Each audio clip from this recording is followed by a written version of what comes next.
Strengthening Faith 80. I read a news article a while ago, which I wanted to briefly discuss. It reported on the portrayal of Muslims in the media, especially the entertainment industry. If one reflects for a moment, they will realize that in most cases in the media, such as the movie industry, Muslims are often represented in two ways.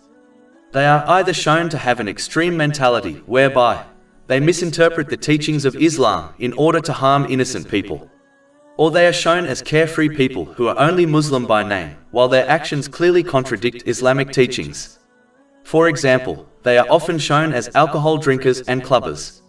It is very rare to see Muslims being portrayed correctly, such as a balanced, rightly guided Muslim who fulfills their obligatory duties and takes part in the material world without compromising on their faith.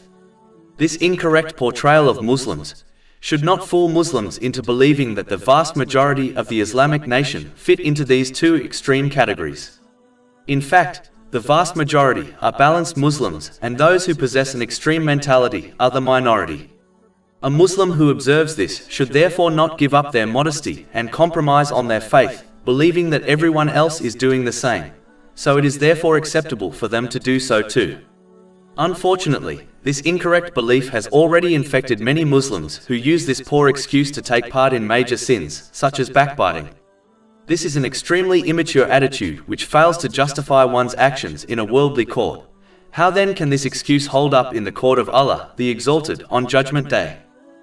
A Muslim should therefore not be fooled and remain steadfast on the obedience of Allah, the Exalted, by fulfilling His commands, refraining from His prohibitions, and by facing destiny with patience according to the traditions of the Holy Prophet Muhammad, peace and blessings be upon him, and not follow the behavior of what the entertainment industry shows them.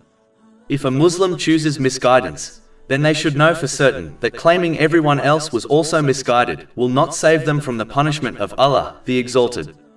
And if they remain steadfast on right guidance, then the misguidance of others will not harm them in this world or in the next. Chapter 5 Al-Ma'idah, verse 105. O you who have believed, upon you is responsibility for yourselves. Those who have gone astray will not harm you when you have been guided. Over 400 free ebooks, audiobooks, infographics, podcasts and blogs available on our website, www.shakepod.com.